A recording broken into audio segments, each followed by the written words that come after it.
Hey guys, and welcome back to my channel. So I am excited for today's video because it is very different. I have never done a video like this on my channel before.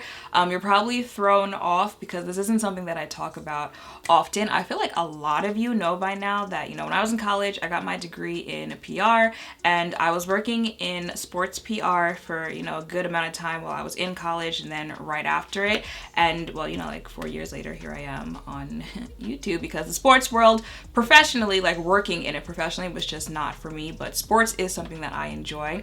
However, I know my audience. I know a majority of my audience does not care. It's usually crickets when I talk about sports, especially on Twitter. I've never done it on YouTube before or Instagram, I don't think. But wrestling is the one sport that I get anything out of, I guess, when I talk about it on Twitter. Like, I get some type of reaction. Like, it is radio silence, crickets on basketball or football, especially baseball. But I get some type of, reaction when I talk about wrestling. And I really do like wrestling. I just, again, don't talk about it. So because we're all, stuck in the house the other night, it was like 1 a.m. So I started tweeting, I just had some things I wanted to get off my chest, and I figured, it's 1 a.m., no one's up, no one cares. But I started getting comments saying, you should talk about this in a YouTube video, or I'd like to see you talk about wrestling in a video. So I figured, why not? It's content, it's different, it's something that I'm throwing out there. So for today's video, I'm laughing because, I can already see the stands that are probably about to be in my comments. But I just want you to know, while you're typing out your comment, I said what I meant and I meant what I said, okay? But today I'll be doing my 10 unpopular wrestling opinions. So if you guys want to know them, then I have a lot, but today we're just doing 10. If you guys want to know what some of them are, just keep watching. Okay, so my first one, I'm about to piss people off in this video. My first unpopular opinion, I highly dislike Hulk Hogan. I strongly dislike Hulk Hogan. It shouldn't be possible for you to violently dislike someone this much that you've never met before. And it's not even him, the character of Hulk Hogan. I don't have a word to describe just how much I dislike, just how much of a legend he's considered. He is the most overhyped wrestler that I don't get it. And mind you, the obviously I'm black. He had a racist scandal, so I feel like that's the first thing people go to whenever I say how much I just dislike Hulk Hogan. But no, I disliked him before that even happened. When you dislike someone and then something happens and everyone starts talking about how this person's this or that, that's just icing on the cake to me when that came out. It's kind of just like see? I was clearly justified this entire time of me not liking this person because now you're all seeing it too. That's how I feel about it. That's just icing on the cake, the whole racist in real life type of thing. But I mean, the character of Hulk Hogan himself is highly overhyped and I strongly dislike him. If we're talking a personality, ooh, can we not? One word to just describe everything about him is bland. Unseasoned chicken. That's what I think of when I think of Hulk Hogan. From his personality, mic skill, the whole character of Hulk Hogan is bland, unseasoned chicken.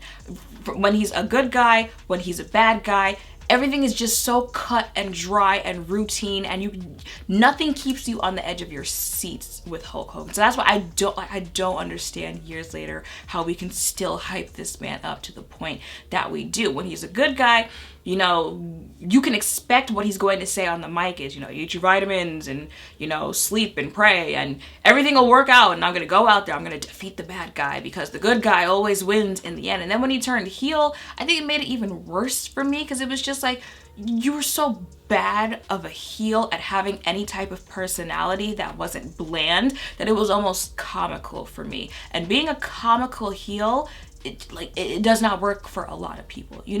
Randy Orton can be the type of heel where he's a heel, but he still might, or Triple H, Stone Cold, they had those moments where they're still heels. That's what they're presenting to you. But, they're still edgy enough that, you kind of like the heel. The heel has some little slick things to say that, maybe I want to root for that was not Hulk Hogan at any point of his entire career. So heel, get out. But babyface, it was just so bland. but that's his personality. And then you add a bland, like, in-ring performance, and it's just like, I don't understand what everyone else is seeing. I'm going to need someone to explain it to me, why he's considered the actual legend that he is. And of course he's considered that type of legend because, you know, like, he's had so many championships and so many iconic feuds and stuff like that, but like, none of them were that good because of him. I don't imagine the type of memories that you pull because of your matches are because everyone knows how it's going to go. Everyone knows you're going to take a beating for a majority of the match, and then, you know, your vitamins are going to kick in and you're going to drop a leg and you're going to win. That's what makes his matches memorable, because you can say them like move for move. Not because the feuds themselves were things that he gave anything to it that was memorable. Like, that's not why they remember. So I don't get it. And that kind of leads me into my second unpopular opinion, which is everyone hates John Cena for the same reason that they love Hulk Hogan. And that doesn't make sense to me. You love Hulk Hogan because he was the face of the company for so long. So he always won. He always had a belt on him. Most likely the main belt, but, you know, if not that, then some other type of belt. He was always in your face. You know, he was every kid's hero. I loved Hulk Hogan growing up. He was my hero. Women loved him. What else makes... Oh, he's so strong. He picked up Andre the Giant. And... okay, John Cena picked up Big Show and Edge at the same time. So, miss me with that. He's so strong and he always won. Okay, so you can love him for all those reasons, but you hate John Cena because he was the face of the company for so long, because he always won, because he's a kid's hero, he appealed to kids, he appealed to women, because he didn't have, you know, like a Daniel Bryan type of moveset, which I'll get into that later, because he didn't wrestle like that, and because he was more of a, you know, power type of wrestler. But you like Hulk Hogan for those same reasons. And unlike Hulk Hogan, at least John Cena was interesting. At least John Cena had things about him that were memorable. And not just because, you know, we want to say it's memorable with John Cena. He had feuds that were worth remembering. JBL was not a good wrestler, but that feud between JBL and John Cena is a good one and a memorable one. One, because they both had JBL made for a great heel. Couldn't wrestle, but he had a great heel personality. But, you know, once you add that with someone who a lot of wrestlers say that John Cena is their favorite wrestler to wrestle with because they were going to put on a good wrestling match. Once you add that together, like, that was a memorable feud. A lot of John Cena's feuds were memorable because of the personality that went into them and the actual matches themselves. And like I said, he did everything else that Hulk Hogan did. But you hate him, and it's John Cena sucks every time he comes to the ring. But let that Hulk Hogan entrance music kick in and everyone's passing out like this is a Sunday service. I don't understand. I mean, I wouldn't say I'm a actually, would I say I'm a John Cena stan? Ruthless aggression John Cena, I stan that John Cena. Once we started getting into, you know, like neon popsicle John Cena, I kind of fell off, but I still like John Cena. I still feel like he deserves everything that he's gotten out of this business, and I would pick him over Hulk Hogan as the legend of all legend face of the companies over Hulk Hogan any day. Any day. Debate your mama. Okay? Moving on to my third unpopular opinion. I just gotta let it be known. I think Bret Hart is a legend in the business and one of the best wrestlers to ever do it. Wrestling, actual mat wrestling, I think he's one of the best that's ever been out there. But if we're talking like personality and character development, Bret Hart was just so damn boring. So damn boring. I mean, if Brick Wall was a personality, that would be Bret Hart. He did absolutely nothing for me on the mic or in any of his feuds. And he has like amazing, iconic type feuds. Him, Stone Cold, you know, WrestleMania 13, him and Owen, him and Shawn Michaels, even, you know, the whole like Canada versus America, or Canada versus the world, those type of feuds, they were great, amazing. But the thing about it is that everyone else he was feuding with is the one who carried those feuds. Owen carried that feud.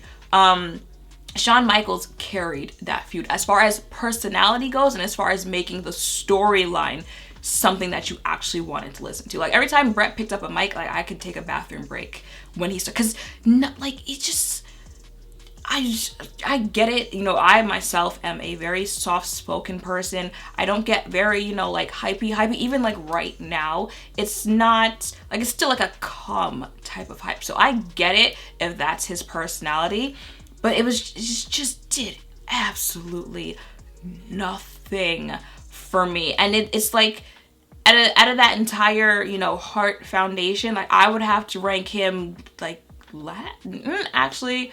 I was gonna say last as far as personality goes and as far as like on the mic and who I could tolerate listening to, but I might have to give that to Bulldog. Even though even in that feud with Bret and Bulldog, like I still feel like Bulldog carried that storyline because Bret is just so boring on a microphone. But I would probably have to give it to Bulldog. So Owen first.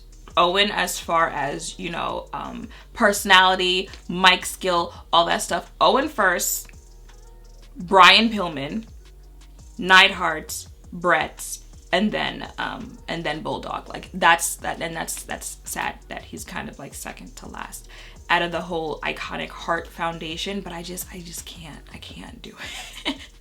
And it took so long for me to realize that, because I was just like, something about him is just not clicking for me how it does for everyone else. And I was like, it's not even that I dislike him or, you know, how like his last few years with the WWE, it was weird, like heel-ish.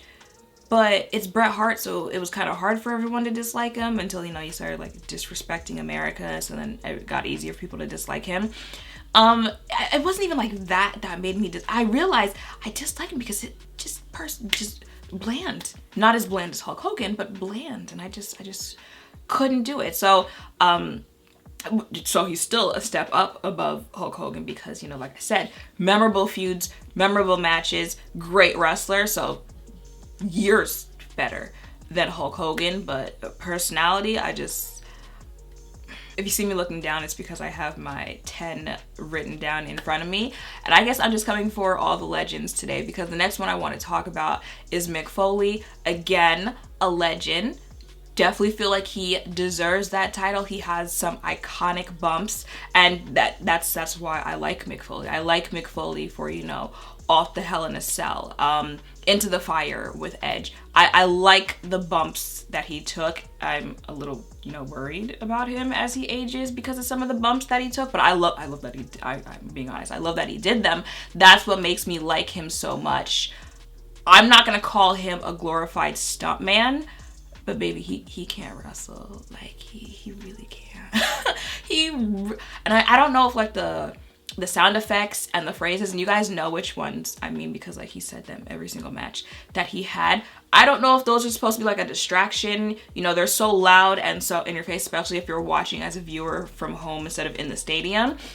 Like some type of distraction from realizing that, oh, he like really can't wrestle. Like it wasn't good like at all. And I don't know if he's one of those situations where, you know, like he got injured and so he had to change up how he wrestled, because I haven't really checked for his wrestling outside of the WWE. Like other people, you know, I've watched them in ECW or WCW, or if they were, you know, in Japan or anything like that. I think the most I've watched a couple of his matches in WCW, and of course the ear match. Like I checked that. So I don't know if like he had a better skill set before that and then, you know, kind of had to dumb it down a little bit after the injuries started kicking in, you know, after he started getting older, stuff like that. But like he was not a good wrestler. He wasn't. I'm sorry. It's true.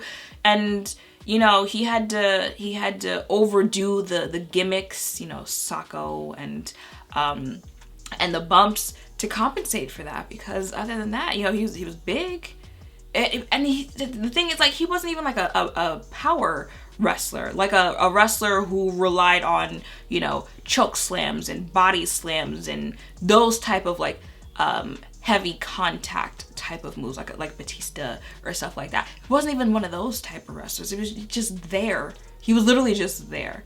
And he threw in a good bump every now and then to, you know, actually stick in your mind. But other than that, just did not do it for me as far as a wrestler goes. But because of the bumps that he did take, and because of the gimmicks, you know, appealing to children and stuff like that, and all like the different characters, like that's what made him unique. The Cactus Jack and Mick Foley and Dude Love, whatever it was, like that's what made Mick Foley, because it was not the wrestling. It wasn't. My next unpopular opinion, I am not here for the whole NXT thing, like whatsoever. I have no interest in it. I have not watched a single pay-per-view. Like a couple weeks ago, I got a notification from the app saying that, tune in, our kickoff starts now, and I was like, there's a pay-per-view today? And then an hour later, it's like NXT TakeOver, and I was like, I'm good. I don't like this whole like mixing them in and bringing them in with the main roster and taking main roster spotlight. Like you already have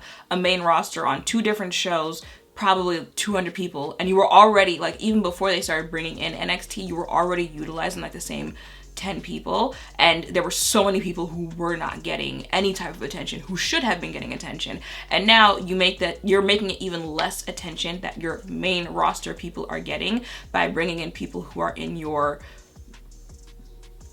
development stage, and and it shows when you're bringing them in and you have them in with these experienced people. Like a lot of them are not ready. That's how you're getting people like Nia, who are injuring people, who are botching things, who have no mic presence whatsoever. Like they should have stayed as the development that it is.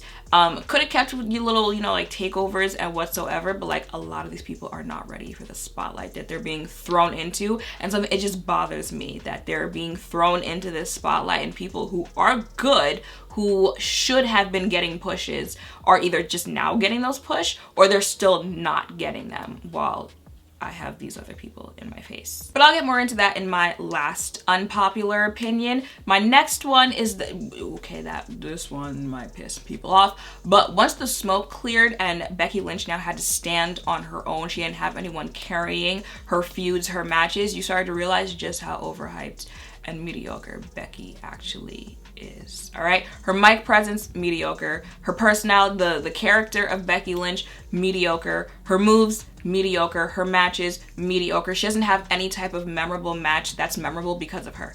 All of them were kind of like what I was saying with Bret Hart and other people carrying the storylines and the feuds. With Bret Hart, with her, everyone carried everything with her. They carried the storyline, they carried the match. Nothing is memorable because of Becky Lynch. And you notice it when people who feuded with her and people were like, this is not a good feud, this is not a good story, it's bland. When they moved on and they feuded with other people. Her and Lacey Evans, bland, just bad. Lacey Evans just recently with Bayley, like that was good. That was enjoyable. People got into it. It was interesting. So it wasn't Lacey Evans, you know. Just like, mind you, Sasha's gonna carry like anyone that Sasha's in a match with. But Sasha carried her. Charlotte carries her. Awesome. Like anyone that she's in match carries her because she's just mediocre. I'm sorry. It's true. I don't know if this whole like the man thing is as good as they're trying to make it seem to why she still has this belt, but baby girl is bland. I don't dislike her as much as I dislike Hulk Hogan, but she bland too. She real bland. I just nothing, no personality, no like. You have to have one or the other. It's either going to be, you're going to be the hyped up legend that you are because you brought the gimmick, you brought the character, you brought the personality, or because you bring the moves, you bring the wrestling, you bring that. She doesn't do either of them. So I just, So next up, I love Big E, but I want him to lead the New Day. And I actually really love the New Day. I feel like they're a, you know, gimmicky segment that brings fun and personality to the WWE. You know, they appeal to children, they appeal to adults just because it's fun. You know, everything doesn't have to be so angry and so all the time. Like, it's nice to have fun, but like, okay, I get it. And you know, Kofi had his moment. It's time for Big E to have his moment. And I was saying on Twitter, like, I feel like Big E could be the type of Batista that Batista was in Evolution.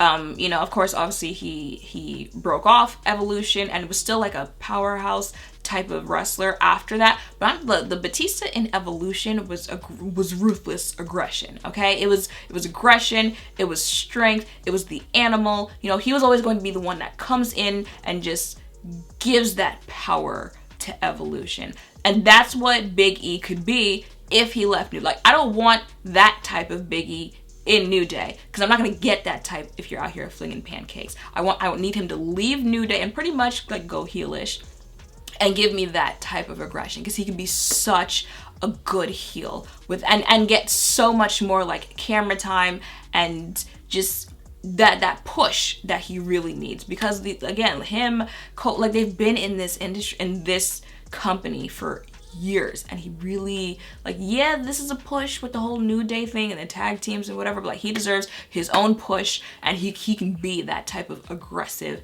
heel. I'm pretty sure like he low-key was when he first started. I feel like he had heelish days back then, but like, he's got the attention now because he's got, you know, the eyes on him because of New Day. So like, with that newfound interest in him to go heel and to just bring that type of I need it to happen, because it's just like being wasted away, and like, these men are gonna be in their like retirement thoughts soon, unless, you know, like they're going the Undertaker route, which I'll get into.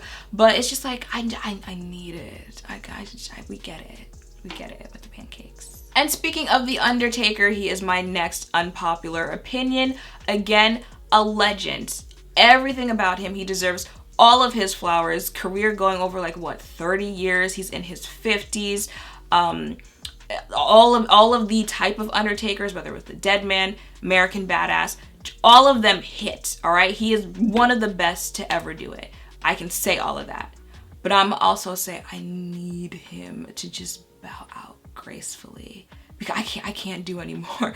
I can't do any more Undertaker matches. I just can't, because it's not believable, huh? It's not.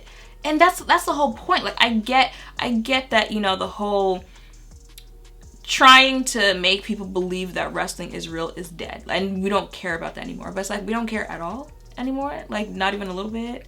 Because you're not selling to me that men in their 20s, 30s in tip-top shape who are fighting year-round can't kick out of a halfway poorly executed chokeslam for a man in his 50s who can barely do it. Like, if, you know, Ric Flair, when he came back and he was in Evolution and all those other years, you know, he was still selling it. Obviously, you know, Triple H versus Ric Flair, come on. But he was still doing something. He was still taking bumps. He was still throwing his punches. He was still strutting out there. No. And then they had the nerve to put him versus Goldberg. Like, what? I mean, if we're gonna put them out there, at least put them out there with some, like, I guess selling really doesn't matter anymore, because how you thought this was going to sell.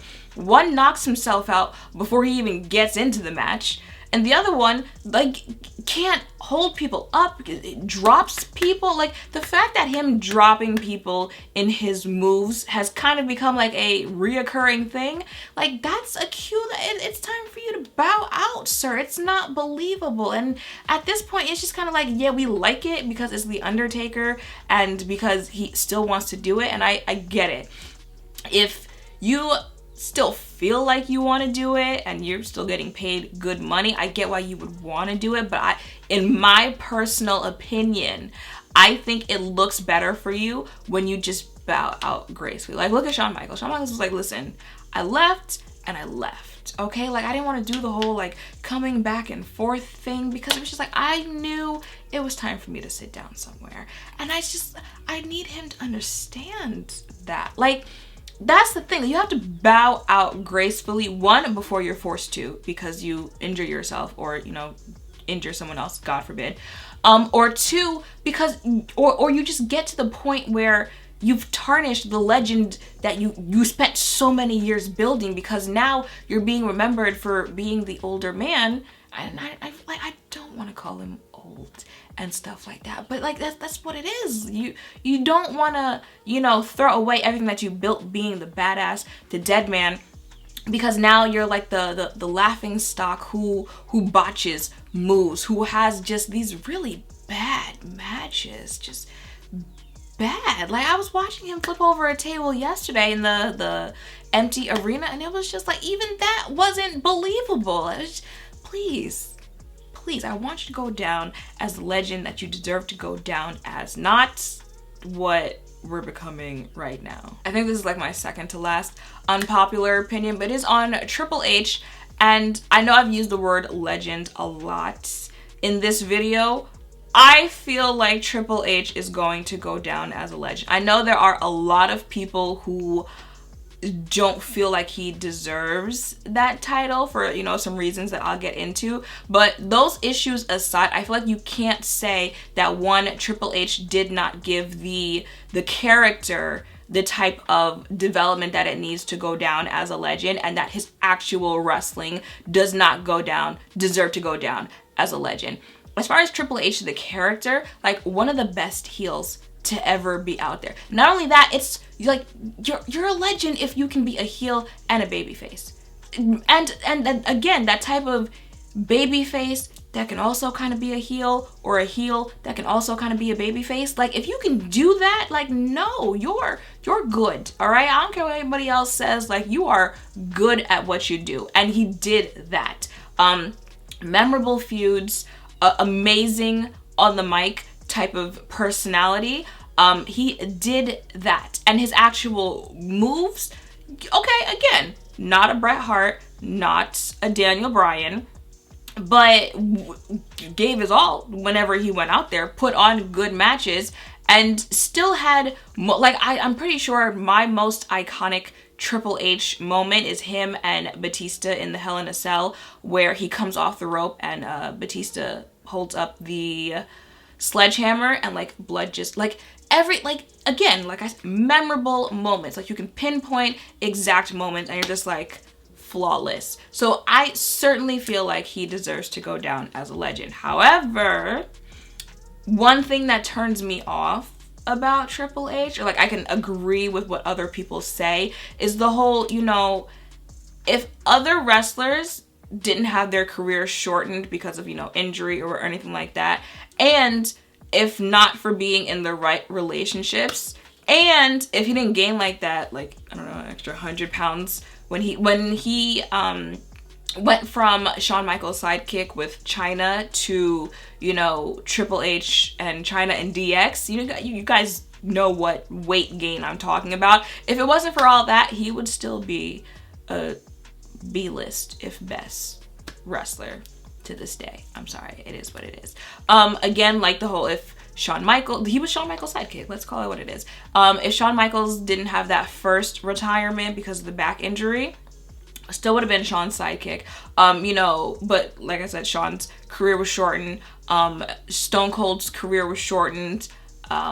Who else at that time? You know, Undertaker has his moments where it's like he's gone for a good amount, which is probably why he's been able to have a career that's over 30 years. But, you know, if all these people didn't have like these breaks and these shortened careers and stuff like that, still Shawn Michaels' sidekick. And he's married to the boss's daughter. That's one relationship. And not even that, not even being married to Stephanie, the Clique, DX, Evolution, The Authority, like his entire career follows him with followers, with minions, with sidekicks who helped in all of his matches, who helped in all of this. And it's like, yeah, he's still, you know, he was still like the face of all of these different groups. He was still like the main focus, but like his whole career involves like him moving forward with his friends behind him. And I feel like it kind of tarnishes his, like, I mean, like I said, certainly a legend, but I just feel like always being in a position where you've got backup and where you've got, you know, people who were going to run out for you, people who were going to help you win matches, and in real life being married to the person who owned, like, you're literally in the family. Like, I feel like that kind of like tarnishes his image a little bit, because, you know, you've got the Stone Colds, you've got the John Cenas, you've got the, well, Randy Orton has been in quite a few, you know, different groups there, but there are certainly men who are legends who did it without all of that. And the fact that, like, decade through decade through decade, he has those, and it was like they were always there, just kind of, you know, just a little bit, just makes me side-eye just a little bit. But like I said, still gonna go down as legend, in my opinion, still deserves to. And my last unpopular opinion, the WWE has become too wrestling for me.